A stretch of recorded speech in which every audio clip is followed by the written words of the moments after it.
나의 이야기고요. 때로는 인생에 닥친 엄청난 고난이 축복으로 바뀌기도 합니다. 자, 우리가 어제 쭉 이분의 생애? 태어나서부터 겪었던 고난에 대해서 좀 읽었어요. 처음에 부모님의 이혼을 겪었고요. 새아버지로부터 학대를 받았고요. 5살 때 이웃 노인에게 강간을 당하고 형편은 늘 어려웠고 외롭다 보니 친절을 베푸는 사람들에게 쉽게 몸을 허락해서 임신도 하고 또 낳은 아이는 난임 부부에게 입양을 시키고 그러다가 직장을 다니면서 일이 잘 풀리기 시작했다고 해요. 네. 그리고 일이 잘 풀리면서 자긍심을 가지게 됐고 부정적인 영향을 미치는 사람들 더 이상 인생에 끌어당기지 않아도 됐고 또 그러다가 시카고에서 뉴욕으로 건너간 뒤 운 좋게 패션 모델이 됐다고 합니다. 거기서 또 교양 있는 영국인을 만나서 결혼을 했는데 하지만 여전히 그때에도 자존감은 낮았다고 해요.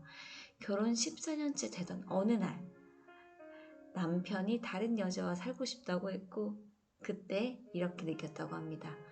좋은 일이 계속 일어날 수 있다고 믿기 시작하던 찰나여서 남편의 그런 변심, 외도에 심하게 좌절했지만 또다시 시간이 지나면서 삶은 계속된다. 시간이 지나면서 삶은 계속된다는 사실을 깨달았다고 말합니다.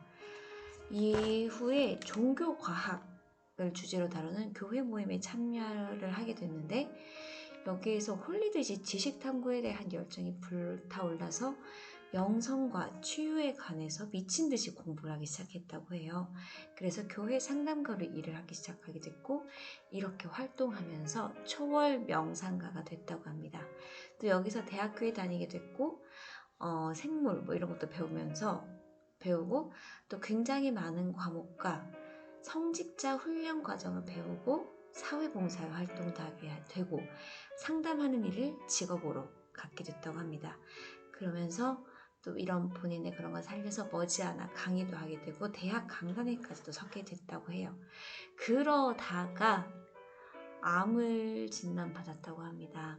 이분은 이렇게 얘기를 해요. 5살 때 강간당하고 힘든 어린 시절을 보낸 내가 생식기주의에 암이 생긴 것은 어찌 보면 당연한 결과였다. 아마 난소암, 그런 자궁암 그런 게 아니었나 싶고요. 여기서부터 읽을게요. 네. 암 선고를 받은 다른 환자와 마찬가지로 나는 완전히 공포에 질렸다.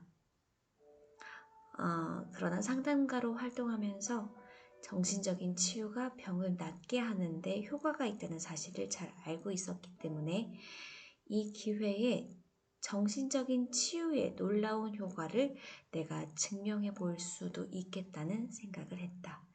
결국 정신적인 패턴에 관한 책을 썼고 암의 원인이 오랫동안 억눌러 온 분노가 온몸을 잠식해버렸기 때문이라는 사실을 알게 됐다고 합니다.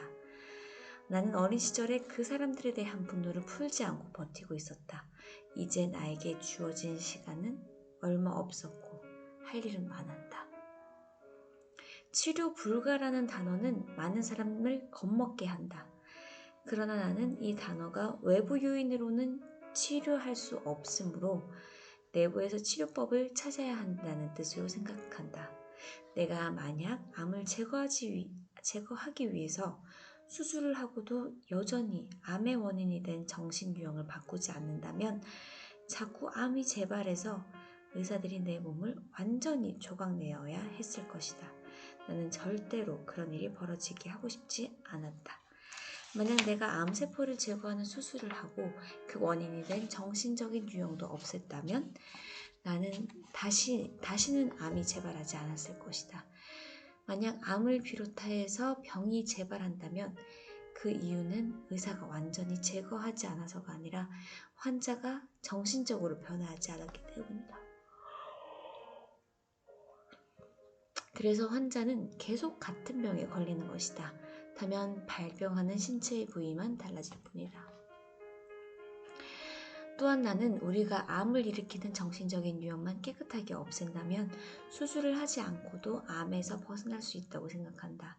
내가 수술받을 돈이 없다고 했을 때 의사들은 마지못해서 3개월의 말미를 주었다. 나는 곧바로 스스로 몸을 치유하기 시작했다. 치유 과정에서 도움이 될 만한 방법을 찾기 위해 온갖 책을 탐독하며 연구하기 시작했다. 여러 식료품 가게를 돌며 암과 관련된 책을 모조리 샀고 도서관에 가서 암과 관련된 책을 더 찾아서 읽었다. 발 마사지와 장세척을 하면서 암을 치료하는 데 도움이 될 거라고 생각했다. 운이 좋게도 나는 도움이 되는 사람을 많이 만날 수 있었다. 발 반사법에 관한 책을 읽은 후 발 반사법 치료사를 찾고 싶은 마음이 간절해졌다. 그러다 어느 날 강의를 듣게 됐는데 앞줄에 앉던 평소와 달리 그날은 왠지 뒤에 앉고 싶었다. 그래서 뒤에 앉았는데 어떤 남자가 들어와 옆자리에 앉았다. 알고 보니 그 남자가 바로 발 반사법 치료사였다. 그는 2달 동안 일주일에 한 3번씩 우리 집에 와서 치료를 해줬고 그것은 정말 큰 도움이 됐다. 나는 전보다 훨씬 많이 자신을 사랑해야 한다는 사실을 알았다. 어린 시절 사랑을 받지 못했고 자신감을 가지도록 가르쳐준 사람도 없었기에 나는 그들의 방식대로 계속해서 자신을 비난했으며 자기 비난은 자연스러운 일이 됐다. 교회에서 상담을 하면서 나는 자신을 사랑하고 있는 모습 그대로 받아들이는 것이 중요하다는 사실을 깨닫게 됐다. 그러나 정작 나 자신을 사랑하는 일은 계속 뒤로 미뤘다. 항상 오늘까지만 먹고 내일부터는 다이어트를 하겠다고 결심하는 것처럼 말이다. 그러나 이제 암에 걸렸으니 더 이상 미룰 수가 없었다. 처음에는 거울 앞에 서서 루이스, 나는 너를 사랑해. 나는 정말로 너를 사랑해. 라고 말하는 것이 너무나 어려웠다. 그러나 계속할수록 삶의 변화가 생기는 것이 느껴졌다. 예전에는 항상 나 자신을 비하하던 내가 거울 앞에서 하는 훈련 덕분인지 더 이상 나 자신을 깎아내리지 않게 됐다. 진전이 생긴 것이다. 나는 어린 시절부터 품어왔던 분노의 감정을 깨끗이 정리했다. 더 이상 다른 사람을 비난하지 말아야 했다. 네.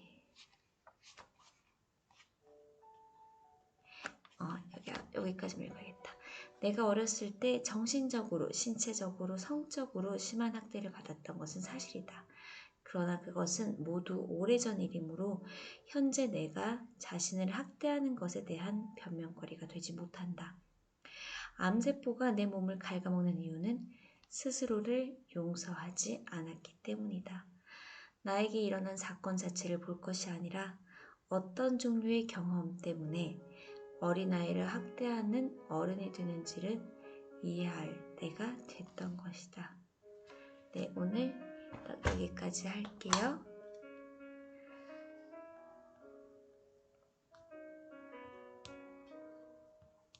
똑같은 노래가 계속 나오는 거 같지?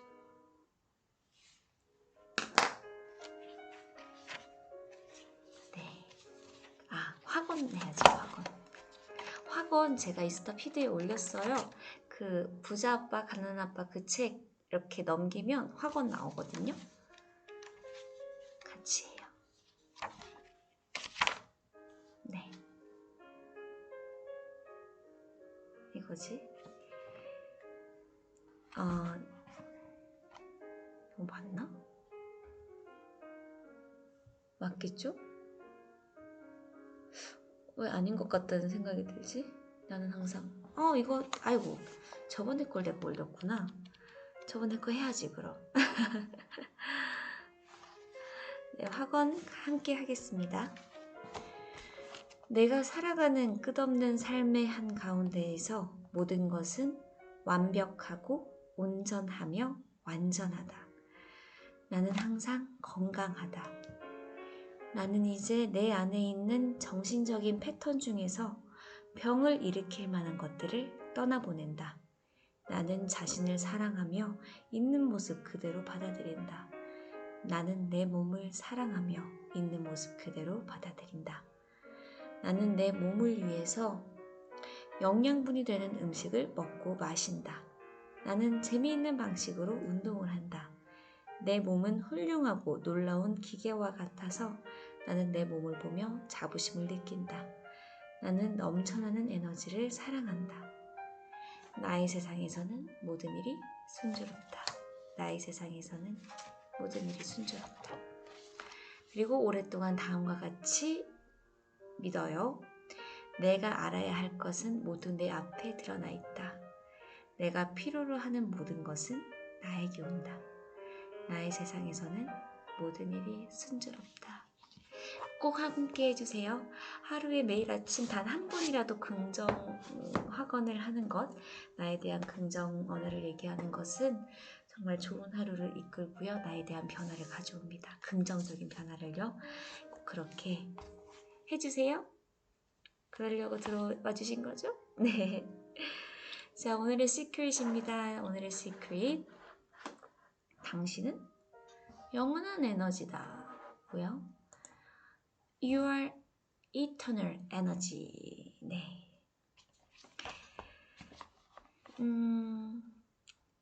당신이 어떤 도시에서 살든지 당신의 몸 안에는 거의 일주일간 도시 전체를 훤히 밝힐 만한 에너지가 잠재되어 있다. 같은 노래가 계속 반복이 되는군요.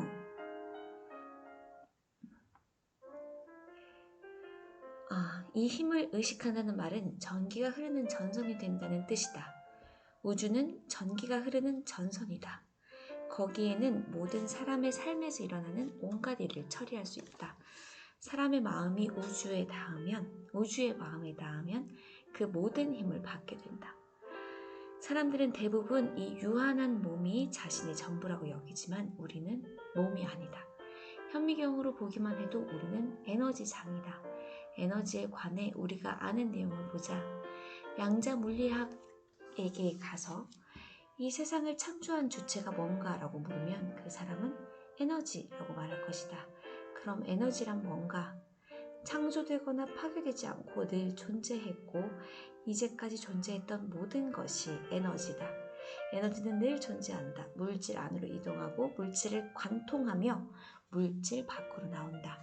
당신이 아직도 나는 움직이는 고깃덩어리라고 여긴다면 다시 생각해보라. 당신은 영적인 존재다. 더 큰 에너지장에서 움직이는 에너지장이다. 당신이 영적인 존재라는 걸 어떻게 알 수 있을까? 내가 보기에 이 질문은 죄송해요. 하품을 참으면 계속 하품이 나서 내가 보기에 이 질문의 대답은 이 책에서 가장 중요한 부분이다. 당신은 에너지고 에너지는 창조되거나 파괴될 수 없다. 그저 형태를 바꿀 뿐이다. 그 바뀐 형태가 바로 당신이라는 말이다. 당신의 진정한 본질, 순수한 에너지는 영원히 존재했고 앞으로도 존재할 것이다. 당신은 사라질 수 없다. 저 깊은 곳에서는 당신도 알고 있다. 자신이 존재하지 않는 상상이 가는가?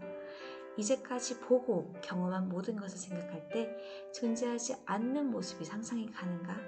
상상할 수 없을 것이다. 불가능한 일이기에 당신은 영원한 에너지다.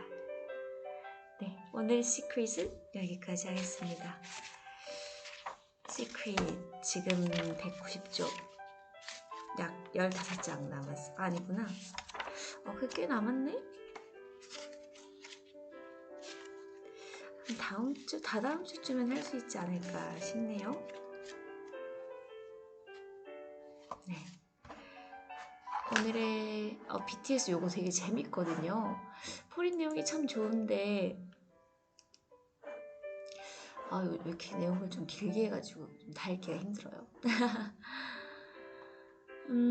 네. 팬클럽의 달라진 위상 그리고 에 대해서 여기까지 얘기를 했고요.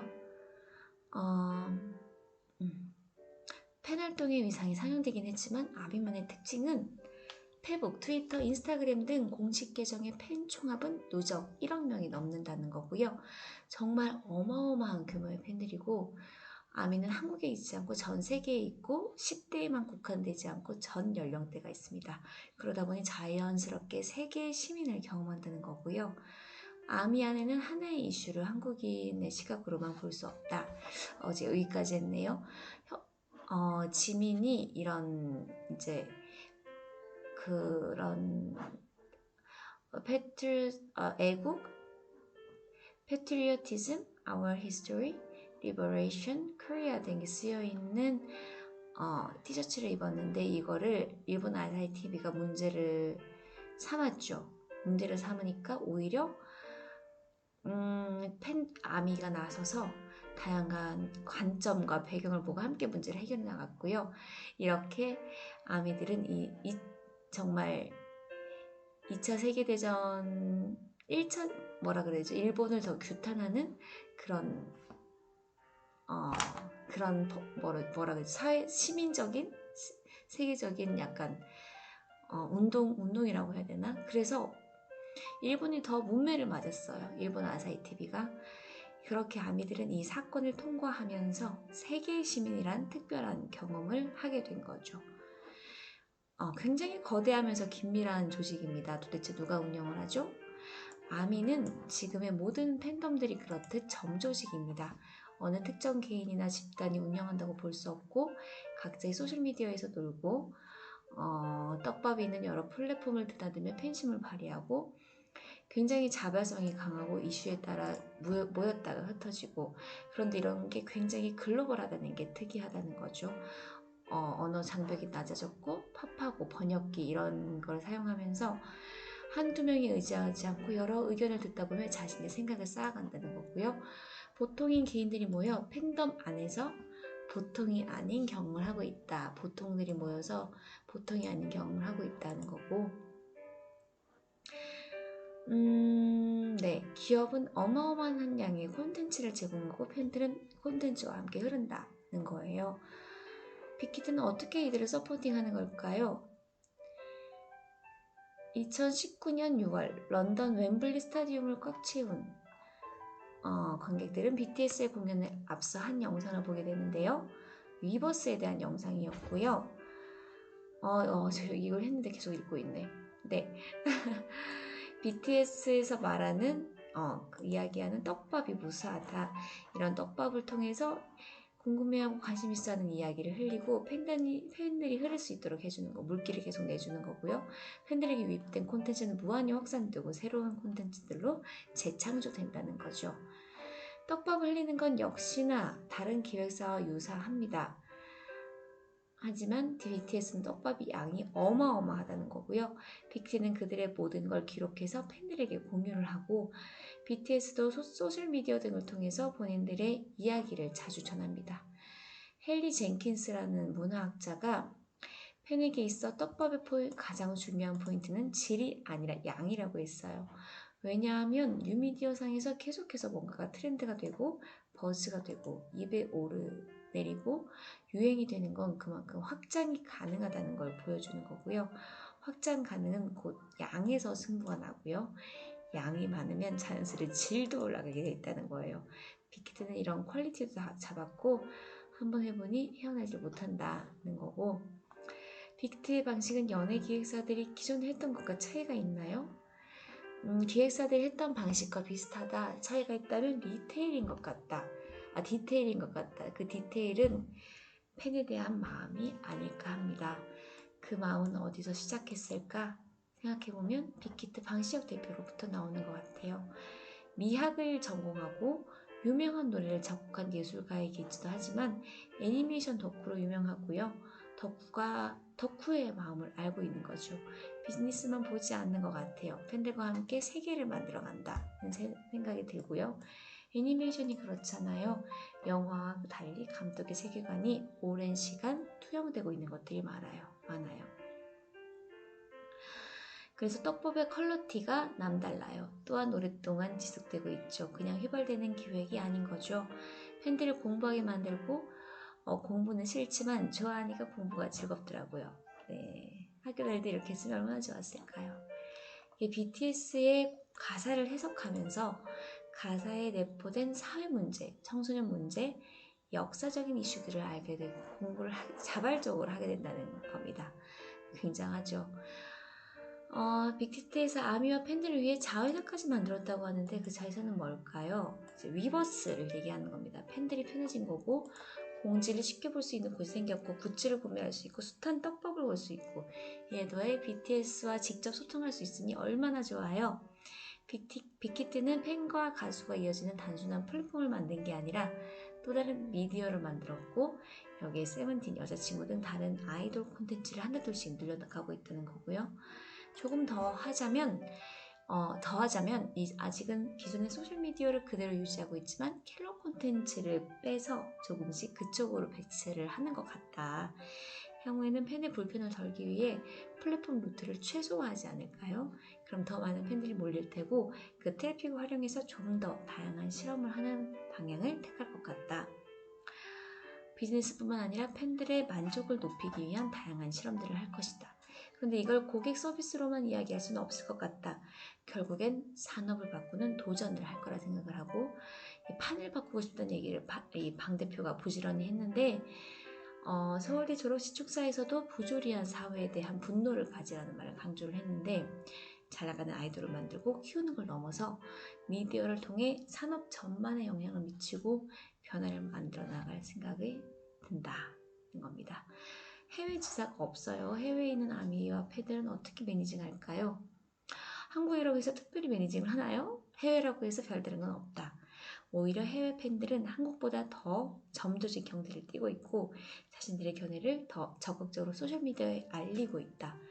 자기 각자대로 BTS를 받아들이고 해석하고 친구들에게 공유를 하고 있다. 더 다양한 인종, 또 다양한 나이, 또 다양한 직업을 가진 이들이 섞이고 연결되고 있으니까요. 이지양 선생님이 얘기한 대로 그야말로 세계의 시민이네요. 네. 여기서부터는 내일 할게요. 여러분들의 댓글 읽으면서 마무리하겠습니다. 네.